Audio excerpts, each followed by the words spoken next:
सुल्तान जलालुद्दीन एक नेक और इंसाफ पसंद हुक्मरान था, मगर उसकी सल्तनत पर खतरों के बादल मंडरा रहे थे।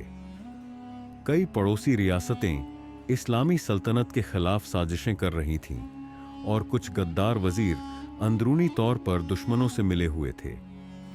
दरबार में बैठे उलेमा और बुजुर्ग वजीरों ने सुल्तान से कहा, जहां पना, हमें यकीनी तौर पर मालूम हुआ है कि हमारे दुश्मनों ने न सिर्फ हमारी फौजों को कमजोर करने की साजिशें की हैं, बल्कि हमारे खिलाफ अंदरूनी तौर पर भी फितना और बगावत फैलाई जा रही है।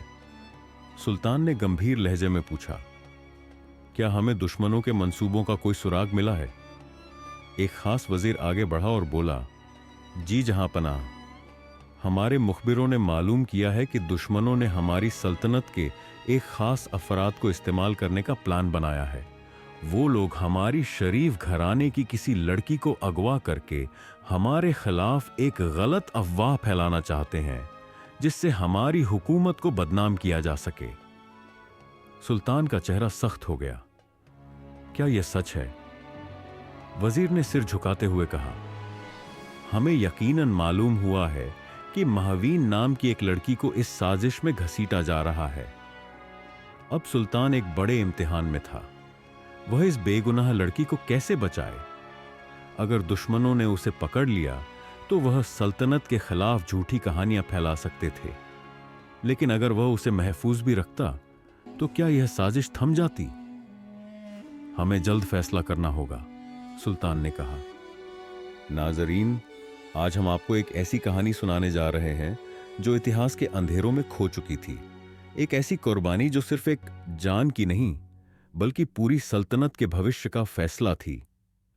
क्या एक शाही हुक्म केवल ताकत का नशा होता है, या इसके पीछे कोई गहरी साजिश छिपी होती है? क्या एक बेगुनाह लड़की का खून सच में एक पूरी सल्तनत को बचा सकता है, या फिर यह महज एक झूठ का खेल था? यह कहानी है महवीन की, जो तकदीर के ऐसे मोड़ पर खड़ी थी जहां से वापस लौटना मुमकिन नहीं था। तो आइए शुरू करते हैं। रात का सन्नाटा था। चांद की मध्यम रोशनी महल की ऊंची दीवारों पर गिर रही थी। शाही दरबार के अंदर हलचल थी। एक गंभीर मामला सुलझाया जा रहा था। सुल्तान जलालुद्दीन अपने वजीरों के बीच खामोश बैठा था। उसकी आंखों में उलझन थी। उसके सामने एक ऐसा फैसला था जो सिर्फ उसकी हुकूमत नहीं, बल्कि पूरी तारीख का रुख बदल सकता था। दरबार में मौजूद सबसे बुजुर्ग वजीर आगे बढ़ा और धीमी आवाज में बोला, सुल्तान, अगर आप चाहते हैं कि यह सल्तनत महफूज रहे तो एक कुर्बानी जरूरी है। उसकी बात सुनते ही दरबार में सन्नाटा छा गया। लेकिन यह कुर्बानी देगा कौन? सभी की नजरें एक नाम पर जाकर रुकीं, महावीन। महावीन एक जवान लौंडिया थी जिसका हुस्न किसी भी शहजादी से कम नहीं था, मगर उसकी किस्मत आज उसे ऐसी जगह ले आई थी जहां से कोई रास्ता नजर नहीं आ रहा था। उसकी मां ने उसे हमेशा सिखाया था कि तकदीर इंसान का सबसे बड़ा इम्तिहान होती है, लेकिन उसने कभी सोचा भी नहीं था कि उसकी तकदीर उसे इस मोड़ पर लाकर खड़ा कर देगी। महल के अंदर एक गहरी साजिश चल रही थी, एक ऐसी साजिश जो न सिर्फ तख्त बल्कि पूरी सल्तनत के मुस्तकबिल को बदल सकती थी।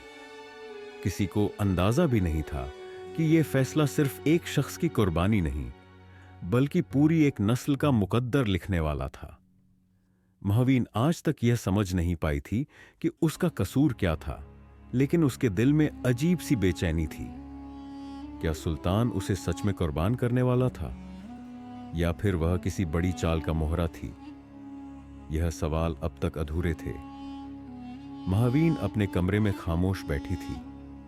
उसके चेहरे पर गहरी उदासी थी, लेकिन उसके दिल में डर नहीं था।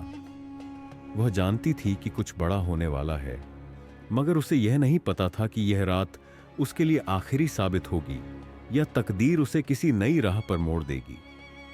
महल के बाहर हलचल थी। सैनिकों की आवाजें गूंज रही थीं, मगर अंदर सिर्फ सन्नाटा था।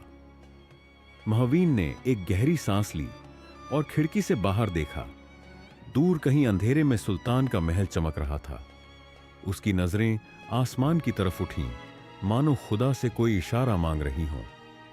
तभी दरवाजे पर हल्की दस्तक हुई। यह उसकी कनीज थी, जो सहमी हुई अंदर आई। बेगम साहिबा, उन्होंने आपको दरबार में बुलाया है। उसकी आवाज कांप रही थी।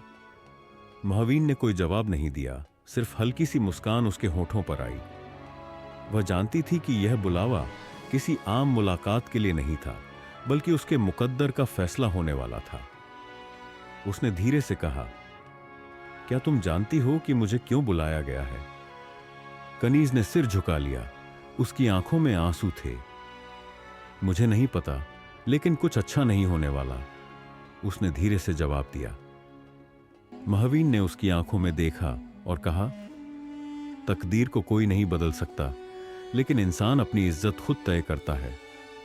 मैं देखना चाहती हूं कि सुल्तान क्या फैसला लेता है।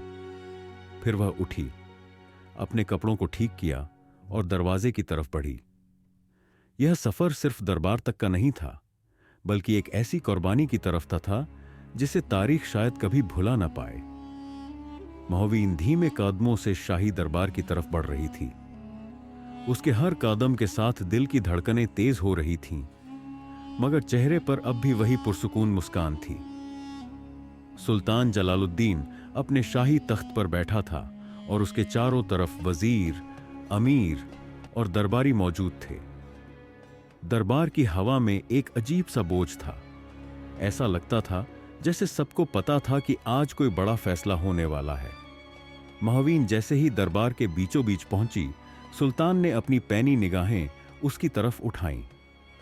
क्या तुम्हें पता है कि तुम्हें यहां क्यों बुलाया गया है? सुल्तान की आवाज गूंजी।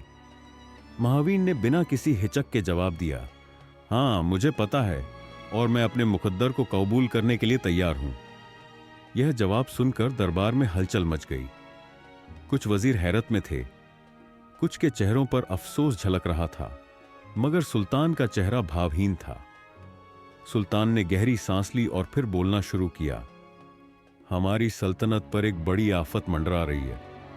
हमारे दुश्मनों ने हमारे खिलाफ चालें बिछा रखी हैं, और अगर हमें इस सल्तनत को बचाना है तो हमें कुछ बड़ा करना होगा। वह थोड़ी देर के लिए रुका और फिर सीधा महावीन की आंखों में देखते हुए कहा, और इस आफत को टालने के लिए तुम्हारी कुर्बानी जरूरी है। महावीन की आंखों में एक चमक आई, मगर यह चमक खौफ की नहीं, बल्कि एक अजीब से इत्मीनान की थी। उसने दरबार में खड़े लोगों की तरफ देखा, फिर सुल्तान से कहा, अगर मेरी कुर्बानी से सल्तनत बच सकती है तो मैं अपनी जान देने के लिए तैयार हूं, मगर क्या आप ये गारंटी दे सकते हैं कि मेरी मौत के बाद हकीकतन सल्तनत महफूज रहेगी? सुल्तान के चेहरे पर एक पल के लिए खामोशी छा गई। इस सवाल का जवाब शायद किसी के पास नहीं था। दरबार में एक अजीब सी खामोशी छा गई थी। महावीन का सवाल हवा में गूंज रहा था, क्या मेरी मौत के बाद सल्तनत सच में महफूज रहेगी? सुल्तान जलालुद्दीन ने उसकी आंखों में झांका, मगर जवाब देने के बजाय उसने अपने सबसे भरोसेमंद वजीर की तरफ देखा। वजीर ने थोड़ा झुककर कहा, जहांपनाह, इससे ज्यादा सवाल पूछने की इजाजत नहीं दी जानी चाहिए। वक्त कम है, हमें जल्द फैसला लेना होगा। सुल्तान ने अपनी नजरें घुमाई। दरबार में बैठे अमीरों और वजीरों के चेहरों को पढ़ने की कोशिश की। कुछ लोग सर झुकाए बैठे थे, तो कुछ उसकी तरफ उम्मीद भरी निगाहों से देख रहे थे। मगर एक चेहरा ऐसा था जो इस सबसे बेपरवाह नजर आ रहा था, सुल्तान की बेगम मल्लिका ताजुला। वह एक तरफ बैठी महावीन को गौर से देख रही थी।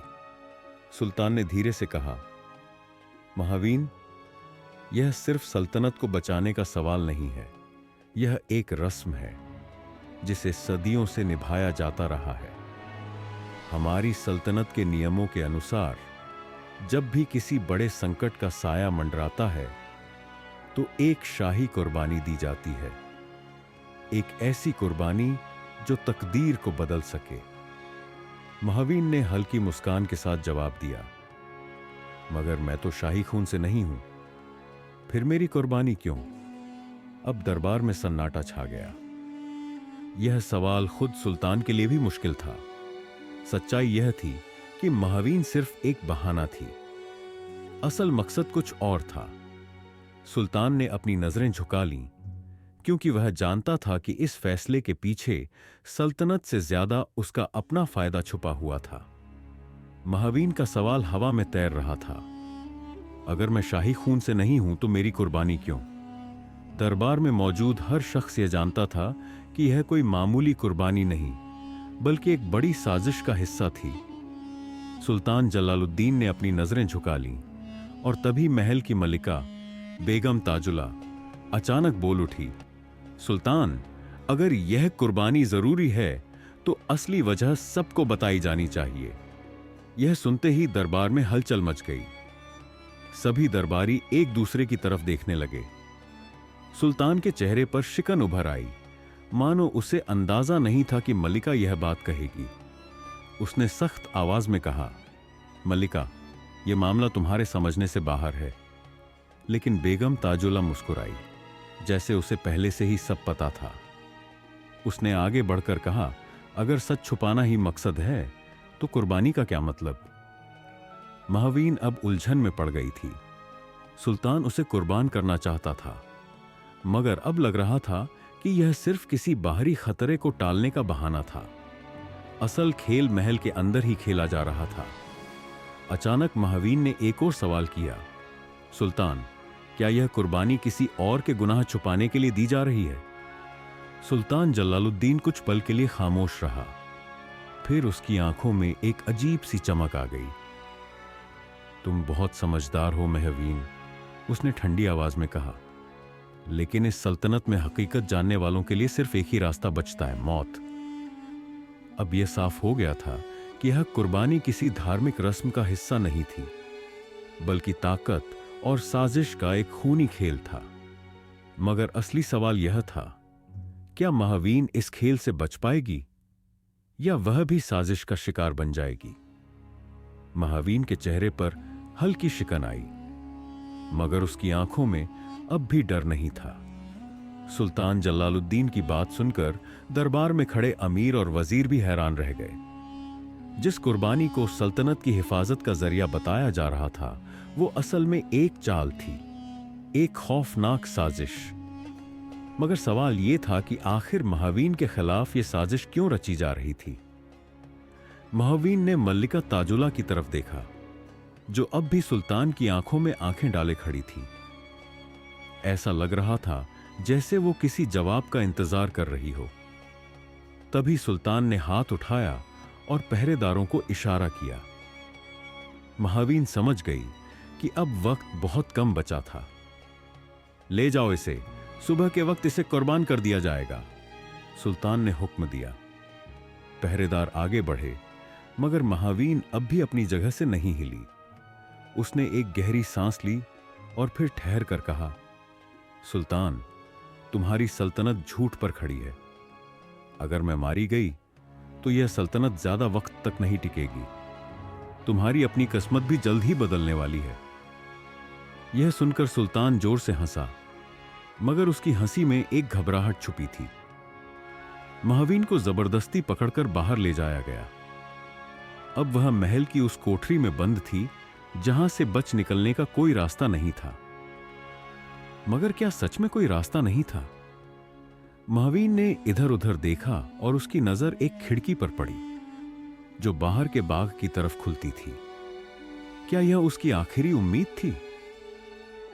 महावीन अंधेरी कोठरी में बैठी थी, लेकिन उसका दिमाग तेजी से काम कर रहा था। क्या वह सच में अपनी कुर्बानी देकर इस झूठे खेल का हिस्सा बन जाएगी? उसकी नजरें कमरे में घूमी, मगर कोई बाहर जाने का रास्ता नजर नहीं आया। सामने सिर्फ एक छोटी सी खिड़की थी, जो महल के बाहरी बाग की तरफ खुलती थी। उसने धीरे से खिड़की के पास जाकर बाहर झांका। रात का अंधेरा गहरा था। महल के सैनिक अपने अपने ठिकानों पर थे, लेकिन हर तरफ चौकसी थी। बाहर भागना आसान नहीं था। अचानक उसे दरवाजे के पीछे किसी की फुसफुसाहट सुनाई दी। वह चौकन्नी हो गई। कोई बहुत धीमे स्वर में पुकार रहा था, महावीन। महावीन ने धीरे से दरवाजे के पास जाकर पूछा, कौन? मैं गुलाम फारूक। मलिका ताजुल्ला ने मुझे भेजा है, वह व्यक्ति बोला। महावीन को यकीन नहीं हो रहा था। क्या मलिका उसकी मदद करना चाहती थी या यह भी एक और धोखा था? तुम्हें बचाने के लिए बहुत वक्त नहीं है, फारूक ने फुसफुसाते हुए कहा। सुल्तान के पास अभी भी एक और राज है जिसे जानना तुम्हारे लिए जरूरी है, मगर इससे पहले तुम्हें यहां से निकलना होगा। महावीन ने गहरी सांस ली। अगर मल्लिका सच में उसकी मदद कर रही थी तो जरूर कोई बड़ी वजह थी। अब सवाल सिर्फ यह था कि क्या वह इस महल की दीवारों को पार कर पाएगी। अगर वह पकड़ी गई तो इस बार उसे कोई नहीं बचा सकता था। महावीन की धड़कनें तेज हो गईं। क्या यह उसका आखिरी मौका था? वह कुछ पलों तक खामोश खड़ी रही, लेकिन उसके पास सोचने का वक्त नहीं था। अगर उसे भागना था तो अभी। फारूक ने दरवाजे के नीचे से एक छोटी सी चाबी सरकाई और धीरे से कहा, दरवाजा खोलो लेकिन आवाज ना हो। महल के पहरेदार गश्त पर हैं। अगर किसी ने देख लिया तो बचना नामुमकिन होगा। महावीन ने जल्दी से चाबी उठाई और ताले में डाली। ताला धीरे धीरे खुला और दरवाजा थोड़ा सा खुलते ही फारूक अंदर आ गया। वह एक लंबा चौड़ा शख्स था जिसने काले कपड़े पहन रखे थे ताकि अंधेरे में छुप सके। अब हमें पश्चिमी दीवार तक पहुंचना होगा। वहां एक गुप्त रास्ता है जो सीधे महल के बाहर जाता है, फारूक ने जल्दी से कहा। महावीन ने सिर हिलाया और उसके साथ दबे पांव चलने लगी। महल के गलियारों में अंधेरा था, मगर पहरेदार हर तरफ थे। वे दीवारों की परछाइयों में छुपते हुए आगे बढ़ते रहे। अचानक एक पहरेदार उनकी तरफ बढ़ने लगा। महावीन की सांसें थम गईं। अगर अब कुछ भी गलत हुआ तो सुल्तान को पता चल जाएगा कि वह भागने की कोशिश कर रही है। फारूक ने इशारे से उसे पीछे हटने को कहा और एक पत्थर उठाकर दूसरी तरफ फेंक दिया। पत्थर गिरते ही पहरेदार चौकन्ना हो गया और उस दिशा में बढ़ने लगा। चलो, फारूक ने फौरन कहा और वे दोनों तेजी से पश्चिमी दीवार की ओर बढ़े। लेकिन जैसे ही वे वहां पहुंचे, एक और खतरा उनका इंतजार कर रहा था। एक और साजिश जिसे महावीन ने कभी सोचा भी नहीं था। महावीन और फारूक तेजी से पश्चिमी दीवार की तरफ बढ़ रहे थे।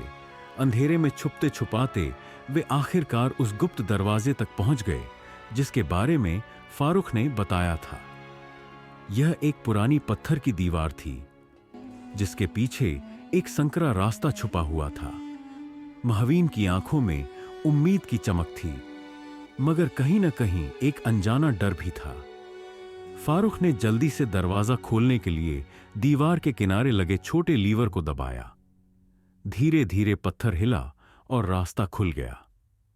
चलो जल्दी, उसने फुसफुसाते हुए कहा। महावीन ने अंदर कदम बढ़ाया ही था कि अचानक पीछे से तलवारों की झंझनाहट सुनाई दी। जैसे ही उसने पलटकर देखा, 10 सैनिकों ने चारों तरफ से उन्हें घेर लिया था। बचने की कोशिश कर रही थी महावीन, एक भारी आवाज गूंजी। यह सुल्तान जलालुद्दीन था। वह अपनी शाही पोशाक में खड़ा था। उसके चेहरे पर एक विजेता की मुस्कान थी। महावीन का दिल धड़क उठा। यह सब एक जाल था। फारूक ने सिर झुका लिया और पीछे हट गया। मुझे माफ करना महावीन, मैंने जो किया वो हम मजबूरी में किया। महावीन की आंखें चौड़ी हो गईं। तो तुम भी धोखेबाज निकले, उसने दर्द भरी आवाज में कहा। सुल्तान ने ठंडी हंसी के साथ कहा, यह सल्तनत चलाने के लिए जज्बात की नहीं, अक्ल की जरूरत होती है महावीन। तुम्हें लगा कि मैं नहीं जानता था कि तुम भागने की कोशिश करोगी। महावीन अब तक समझ चुकी थी कि यह सिर्फ एक साजिश नहीं, बल्कि शाही ताकत का एक खेल था। मगर अब सवाल यह था कि क्या वह खुद को बचा पाएगी या उसकी किस्मत पहले ही लिखी जा चुकी थी। महावीन चारों तरफ से घिरी हुई थी। सैनिकों की चमकती हुई तलवारें, सुल्तान की ठंडी मुस्कान और फारूक का झुका हुआ सिर, सब कुछ यह साबित कर रहा था कि अब बचने का कोई रास्ता नहीं था। सुल्तान जलालुद्दीन ने आगे बढ़ते हुए कहा, तुम्हें लगा कि तुम मेरी सल्तनत से भाग सकती हो? यह सल्तनत मेरा कानून मानती है और जो भी इसके खिलाफ जाता है उसका अंजाम सिर्फ मौत होता है। महावीन की आंखों में आंसू नहीं थे। वह अब तक समझ चुकी थी कि यह कुर्बानी सिर्फ एक रस्म नहीं थी, बल्कि ताकत को बनाए रखने का एक तरीका था। लेकिन उसने ठहरी हुई आवाज में कहा, सुल्तान, अगर तुम इतना ही ताकतवर हो तो एक औरत की कुर्बानी क्यों जरूरी है? क्या तुम्हारी सल्तनत सिर्फ खून बहाकर ही चल सकती है? सुल्तान की मुस्कान एक पल के लिए फीकी पड़ी।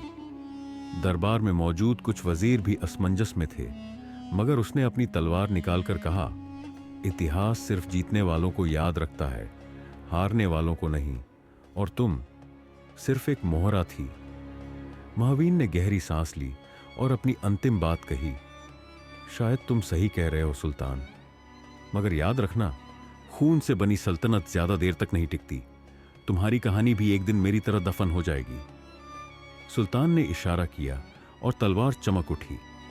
कुछ ही पलों में महावीन इतिहास का हिस्सा बन चुकी थी, एक ऐसा हिस्सा जिसे शायद जानबूझकर मिटा दिया गया, मगर हवा में अब भी उसकी आखिरी बातें गूंज रही थीं। खून से बनी सल्तनत ज्यादा देर तक नहीं टिकती। अंत या एक नई शुरुआत?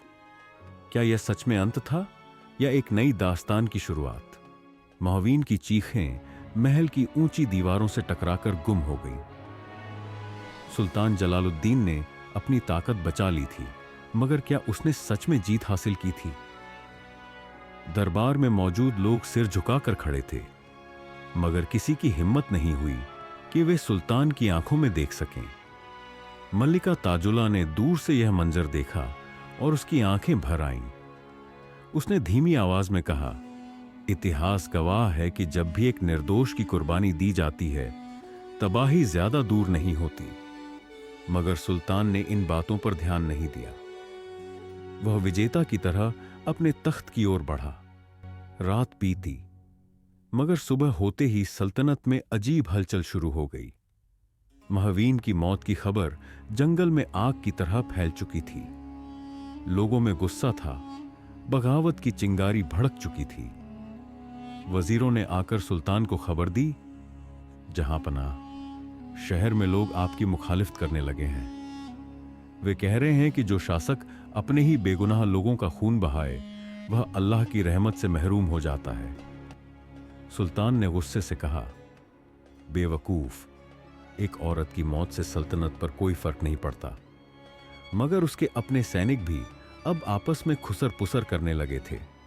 कुछ ही दिनों में बगावत का पहला शोला उठ खड़ा हुआ। लोगों ने शाही महल की तरफ बढ़ना शुरू कर दिया। वह सल्तनत जिसे सुल्तान जलालुद्दीन ने बचाने के लिए महावीन की कुर्बानी दी थी, अब खुद खतरे में थी। महावीन मरी नहीं थी, उसकी कुर्बानी एक तूफान बन चुकी थी। अब सवाल यह था कि क्या सुल्तान इस तूफान को रोक पाएगा या इतिहास उसे भी भुला देगा। शहर में गुस्से की लहर तेजी से फैल रही थी। जिस सल्तनत को बचाने के लिए महावीन की कुर्बानी दी गई थी, वही सल्तनत अब बगावत की आग में जलने लगी थी। लोग शाही महल के दरवाजों तक आ पहुंचे थे। चारों तरफ नारे गूंज रहे थे, जालिम सुल्तान मुर्दाबाद। सुल्तान जलालुद्दीन अपने महल की बालकनी से यह सब देख रहा था। उसका चेहरा सख्त था, मगर उसकी आंखों में पहली बार डर की झलक दिखाई दी। वजीरों ने घबराते हुए कहा, जहांपनाह, हमें फौरन कोई रास्ता निकालना होगा, वरना यह आग पूरे महल को जला देगी। मल्लिका ताजुल्ला ने गहरी सांस ली और धीमे स्वर में कहा, मैंने आपको पहले ही आगाह किया था, जहांपनाह, खून से बनी सल्तनत ज्यादा देर तक नहीं टिकती। महावीन सिर्फ एक लड़की नहीं थी, वह एक निशानी थी, जुल्म के खिलाफ उठती हुई आवाज की। सुल्तान ने गुस्से से उसकी तरफ देखा और चिल्लाया, खामोश, यह मेरी सल्तनत है और मैं इसे बचा लूंगा। लेकिन हकीकत यह थी कि अब कुछ भी उसके काबू में नहीं था। तभी एक सिपाही भागता हुआ अंदर आया और हांफते हुए बोला, जहांपनाह, बगावती सैनिक महल के दरवाजों को तोड़ चुके हैं। हमारे अपने आदमी भी अब उनकी तरफ मिल रहे हैं। सुल्तान की आंखें फैल गईं। क्या हमारे ही सैनिक?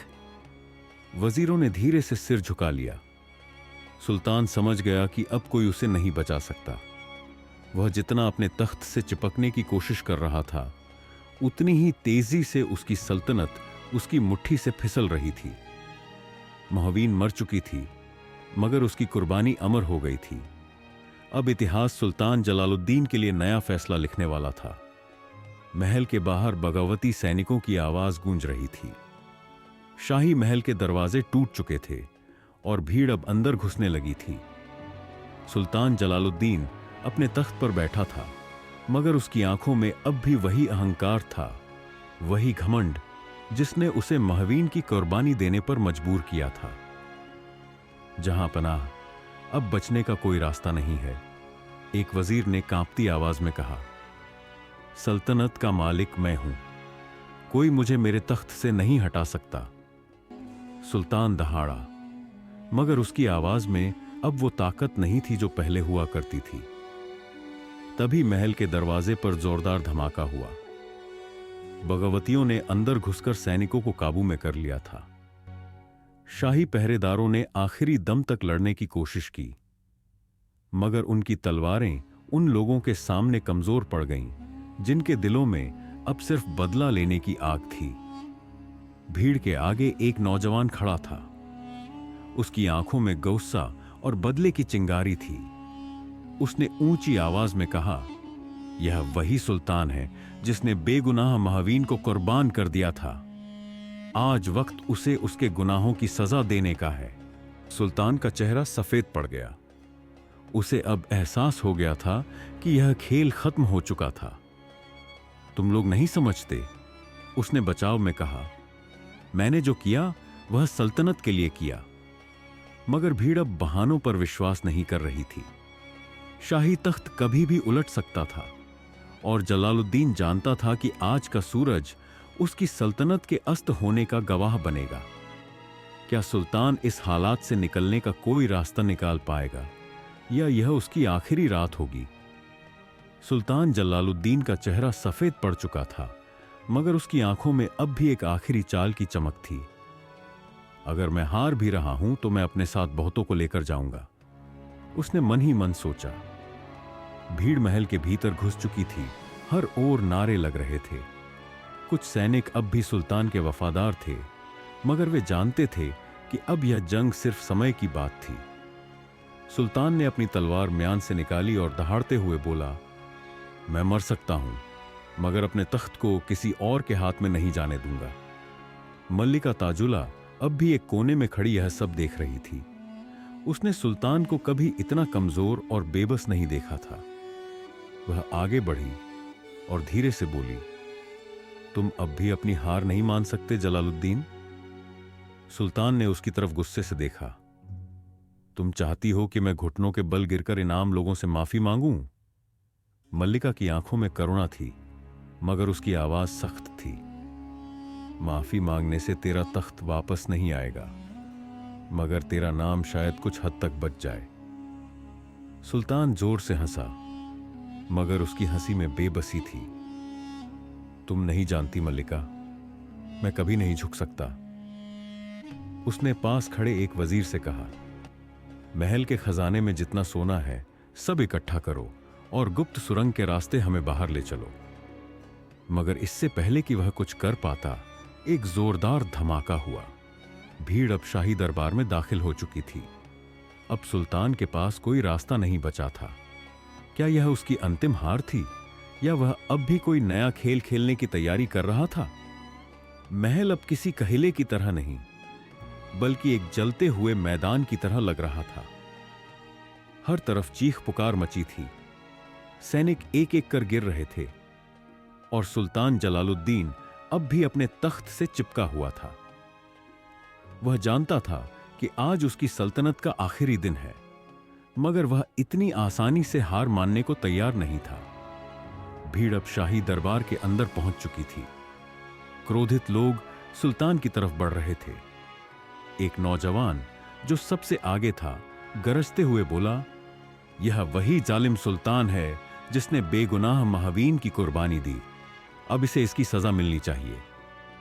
सुल्तान का चेहरा पत्थर की तरह सख्त हो गया। वह जानता था कि अब कोई वजीर, कोई मल्लिका, कोई सिपाही उसे बचाने नहीं आएगा।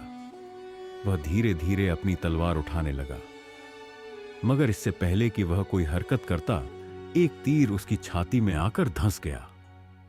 सुल्तान लड़खड़ाया, मगर अब भी गिरा नहीं। उसने अपनी तलवार कसकर पकड़ी, मगर तभी दूसरा तीर आकर उसके दिल के पास धंस गया।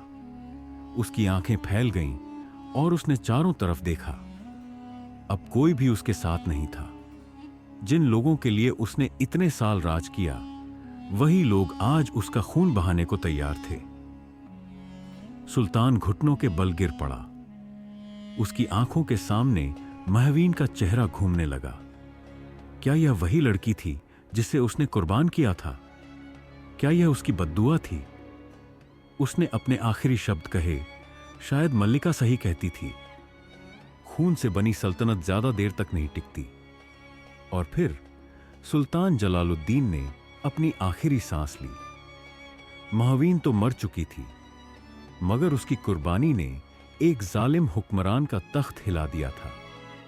इतिहास ने सुल्तान को भुला दिया, मगर महवीन की कहानी हमेशा जिंदा रही। अंत या एक नई शुरुआत? क्या इतिहास खुद को दोहराएगा या कोई नया सुल्तान फिर से उठेगा? सुल्तान जलालुद्दीन का निर्जीव शरीर उसके शाही तख्त के पास पड़ा था। जिस तख्त से वह कभी दुनिया पर राज करता था, वही आज उसकी बेजान आंखों का आखिरी मंजर बन चुका था। महल के ऊंचे बुर्जों पर जलती हुई मशालें अब बुझने लगी थीं और बाहर खड़ी भीड़ धीरे धीरे शांत हो रही थी। मल्लिका ताजुला ने एक लंबी सांस ली और आसमान की ओर देखा। उसने हमेशा महसूस किया था कि महावीन की मौत व्यर्थ नहीं जाएगी, और आज उसकी बात सच साबित हो चुकी थी। कुछ बुजुर्ग दरबारी पास खड़े कानाफूसी कर रहे थे। अब सल्तनत का क्या होगा? एक ने धीरे से कहा। सल्तनत का नाम मिट चुका है। जिस शासक ने इसे बचाने के लिए मासूमों की बलि दी, उसी के पतन के साथ यह कहानी भी खत्म हो गई। दूसरे ने जवाब दिया। मगर क्या यह सच था? क्या सल्तनत वाकई खत्म हो चुकी थी या कोई और इसका वारिस बनने के लिए खड़ा होगा? महल की जली हुई दीवारों के पार एक औरत धीरे धीरे अपने चेहरे से नकाब हटा रही थी। उसकी आंखों में एक अजीब सी चमक थी, जैसे उसे पहले से ही पता था कि यह सब होने वाला है। यह औरत कोई और नहीं बल्कि महावीन की बहन सायरा थी। वह जीवित थी और अब वह जानती थी कि उसे क्या करना है। अगर एक सल्तनत गिरी है तो इसका मतलब यह नहीं कि खेल खत्म हो गया है। उसने धीमे स्वर में कहा, अब इतिहास नया लिखा जाएगा, लेकिन इस बार इसे बदलने वाली मैं हूं। अंत या एक नया अध्याय? क्या महावीन की बहन अब एक नई कहानी की शुरुआत करेगी? क्या सल्तनत सच में खत्म हो चुकी है या साजिशों का खेल अभी बाकी है? सुल्तान जलालुद्दीन के मरने के बाद सल्तनत में अराजकता फैल चुकी थी। महल अब शाही रुतबे का नहीं बल्कि बर्बादी का निशान बन चुका था। लोग यह सोचने पर मजबूर थे कि अब राज किसका होगा। महल के अंदर मल्लिका ताजुला अभी भी अपने महल की टूटी हुई दीवारों को देख रही थी। उसने एक लंबी सांस ली और धीमे स्वर में कहा, एक जालिम की मौत से सल्तनत नहीं गिरती बल्कि नए शासक की तलाश शुरू होती है। उसी रात जब शहर में बगावत का कोहराम थम रहा था, महल के एक गुप्त कमरे में कुछ वजीर आपस में मुलाकात कर रहे थे। अब हमें सल्तनत का नया वारिस चुनना होगा, एक बुजुर्ग वजीर ने कहा। मगर कौन? कोई भी वारिस जिंदा नहीं बचा, दूसरे ने जवाब दिया। कमरे में एक अजीब सा सन्नाटा छा गया। उन्हें पता था कि अगर सल्तनत खाली रही तो जल्द ही कोई और ताकत इस पर कब्जा कर लेगी। तभी दरवाजे की परछाई में एक अजनबी खड़ा दिखा। उसकी आंखों में एक अजीब सी चमक थी। सल्तनत को बचाने वाला आ चुका है, उसने ठंडी आवाज में कहा। सभी वजीरों ने उसकी तरफ देखा और उनकी आंखें चौड़ी हो गईं। तुम जिंदा हो? अजनबी ने नकाब हटाया। यह कोई और नहीं बल्कि महावीन की बहन सायरा थी। उसने आगे बढ़कर कहा, अब फैसला मेरा होगा। जो सल्तनत मेरी बहन की कुर्बानी से बनी थी वह अब मेरी मुट्ठी में होगी। मगर क्या सायरा सच में सल्तनत बचाने आई थी या उसकी नीयत कुछ और थी?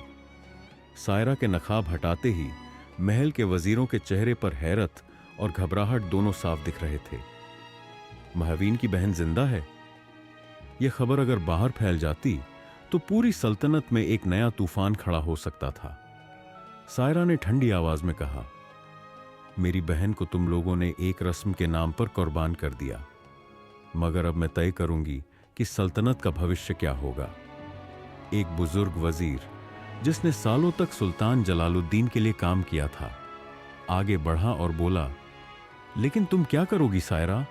तुम्हारे पास कोई सेना नहीं है, कोई ताकत नहीं। सल्तनत सिर्फ बहादुरी से नहीं, ताकत से चलती है। सायरा मुस्कुराई। तुम्हें लगता है कि मैं अकेली हूं? उसने एक ऊंची आवाज में कहा। तभी दरवाजा खुला और अंदर बगावत के नेता, शहर के आम लोग और कुछ बचे हुए वफादार सैनिक दाखिल हुए। हम सायरा के साथ हैं, एक नौजवान ने कहा। मल्लिका ताजुला, जो अब तक खामोश बैठी थी, धीरे से उठी और सायरा की तरफ देखती रही।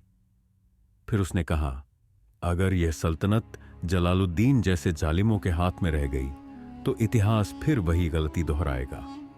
मैं इस बार सही इंसान को तख्त तक पहुंचते देखना चाहती हूं। वजीर अब समझ चुके थे कि सायरा को रोकना नामुमकिन था, मगर सवाल यह था कि क्या वह अपनी बहन की मौत का बदला लेने के लिए सल्तनत संभालेगी या इसे हमेशा के लिए मिटा देगी। बाहर महल की दीवारों के पास छुपा हुआ एक आदमी यह सब देख रहा था। उसकी आंखों में नफरत और गुस्से की लपटें थीं। यह सल्तनत इतनी आसानी से किसी और के हाथ में नहीं जाएगी, उसने अपने दांत भींचते हुए कहा। कौन था यह रहस्यमयी शख्स? क्या वह सायरा के खिलाफ कोई नई साजिश रचने वाला था? महल के भीतर जब सायरा अपनी ताकत जमा कर रही थी, तभी महल की टूटी हुई दीवारों के पीछे एक परछाई खड़ी थी। उसकी आंखों में नफरत की लपटें जल रही थीं। मैं इतनी आसानी से सल्तनत किसी और के हाथ में नहीं जाने दूंगा, वह आदमी फुसफुसाया। यह कोई और नहीं बल्कि सुल्तान जलालुद्दीन का सबसे खास सेनापति उमर बिन तैमूर था।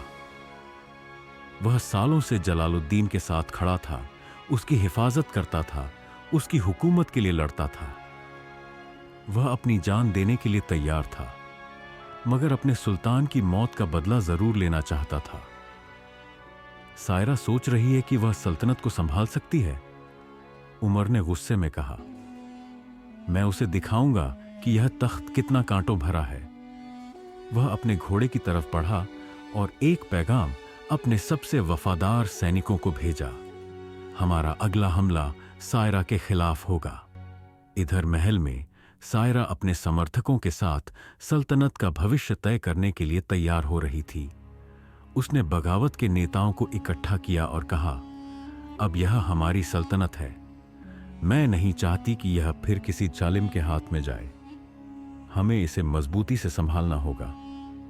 लेकिन मल्लिका ताजुला, जो अब तक खामोश बैठी थी, धीरे से आगे बढ़ी और कहा, सायरा, तुम्हें लग रहा है कि खेल खत्म हो चुका है, मगर सच ये है कि असली जंग अभी शुरू हुई है। सायरा ने सवालिया निगाहों से मल्लिका की तरफ देखा। सुल्तान जलालुद्दीन के सबसे खास आदमी ने कसम खाई है कि वह तुम्हें तख्त तक नहीं पहुंचने देगा। सायरा के दिल में अचानक एक बेचैनी उठी। तो क्या यह सल्तनत सच में मेरे हाथ में आने से पहले ही मुझसे छीन ली जाएगी? महल के बाहर तलवारें चमक रही थीं, घोड़ों की टापें गूंज रही थीं। दुश्मन करीब था और अब सायरा के पास सिर्फ दो रास्ते थे, लड़ना या मरना। महल के दरवाजों के बाहर तलवारों की चमक और घोड़ों की टापों की गूंज साफ सुनाई देने लगी थी। उमर बिन तैमूर अपनी सेना के साथ तैयार था। उसने ऊंची आवाज में कहा, यह सल्तनत जलालुद्दीन की थी और हमेशा उसी की रहेगी। सायरा को कोई हक नहीं कि वह इस तख्त पर बैठे। इधर महल के अंदर सायरा भी अपने समर्थकों के साथ तैयार हो रही थी। आज अगर हमने हार मान ली तो यह सल्तनत फिर किसी जालिम के हाथों में चली जाएगी, उसने गरजती हुई आवाज में कहा। मल्लिका ताजुला ने उसकी तरफ देखा और कहा, यह लड़ाई सिर्फ तलवारों से नहीं, दिमाग से भी लड़ी जाएगी। दरवाजे खुलते ही युद्ध शुरू हो गया। चारों तरफ तलवारें टकराने की आवाजें गूंज उठीं। उमर के सैनिकों ने तेजी से हमला किया, मगर सायरा के लोगों ने डटकर मुकाबला किया। लड़ाई भयंकर थी। महल के अंदर और बाहर लाशें गिर रही थीं। इसी बीच सायरा ने उमर बिन तैमूर को देख लिया। वह अपने घोड़े पर सवार होकर सीधे उसकी तरफ बढ़ रहा था। तो यह वही लड़की है जिसने सुल्तान के तख्त पर नजर डाली, उमर ने कहा और अपनी तलवार हवा में लहराई। सायरा ने अपनी तलवार उठाई और गरजी, यह सल्तनत अब किसी जालिम के लिए नहीं बल्कि इंसाफ के लिए होगी। दोनों के बीच खूंरेज लड़ाई शुरू हुई। उमर ताकतवर था, मगर सायरा तेज और समझदार थी। एक बार, दो बार, अचानक सायरा ने अपनी पूरी ताकत से तलवार घुमाई और उमर के सीने में गहरा वार कर दिया। उमर घुटनों के बल गिर पड़ा। उसकी आंखों में डिसबिलीफ था। यह मुमकिन नहीं। और फिर वह आखिरी सांस लेकर गिर पड़ा। सायरा ने तलवार नीचे कर दी। युद्ध खत्म हो चुका था। वह महल के बीचों बीच खड़ी हुई और घोषणा की, आज से यह सल्तनत इंसाफ पर चलेगी। जुल्म का दौर खत्म हुआ। लोगों ने नारे लगाए और पहली बार इस सल्तनत में सच्ची आजादी की हवा बहने लगी। अंत या एक नई शुरुआत? क्या इतिहास फिर से खुद को दोहराएगा, या यह सल्तनत सच में अब एक नई राह पर चलेगी? इस सल्तनत के बागी सिपाही अब महल के अंदर दाखिल हो चुके थे। उमर बिन तैमूर की मौत के बाद अब कोई ऐसा ताकतवर इंसान नहीं बचा था जो सायरा को रोक सके। लेकिन उसने अपनी जीत का ऐलान करने के बजाय सबसे पहले उस सल्तनत के लोगों को इकट्ठा किया जिनके नाम पर अब तक साजिशें रची जाती रहीं। महल की सबसे ऊंची बालकनी से सायरा ने लोगों की भीड़ को देखा। कभी यह सल्तनत बेगुनाहों की कुर्बानियों पर चलती थी, लेकिन अब यह इंसाफ पर चलेगी। उसने गहरी सांस ली और ऊंची आवाज में कहा, आज से इस सल्तनत में कोई बेगुनाह नहीं मारा जाएगा। तख्त का हक किसी की दौलत, ताकत या साजिश से तय नहीं होगा, बल्कि इंसाफ से होगा। लोगों ने एक आवाज में अल्लाहू अकबर का नारा लगाया। पहली बार ऐसा लगा कि सल्तनत किसी जुल्म या ताकत के जोर पर नहीं, बल्कि इंसाफ और अमानतदारी पर चलेगी। मल्लिका ताजुला, जिसने यह तमाम मंजर देखा, चुपचाप मुस्कुराई और धीरे से कहा, शायद अब महावीन की आत्मा को सुकून मिलेगा। अब यह तख्त किसी जालिम का नहीं था, बल्कि इंसाफ और सच का था। हो सकता है कि आने वाले जमाने में फिर कोई नाइंसाफी उठे, फिर कोई हुक्मरान अपनी ताकत के लिए बेगुनाहों पर जुल्म करे, मगर महावीन की कहानी हमें यह सिखाती है कि कोई भी ताकत हमेशा नहीं चलती और सच का सूरज एक दिन जरूर निकलता है। इतिहास सिखाता है कि जालिम चाहे कितना भी बड़ा हो, उसका अंजाम बुरा ही होता है और इंसाफ की ताकत हमेशा सबसे बड़ी होती है। यही है वो हकीकत जो इतिहास कभी नहीं भुलाएगा।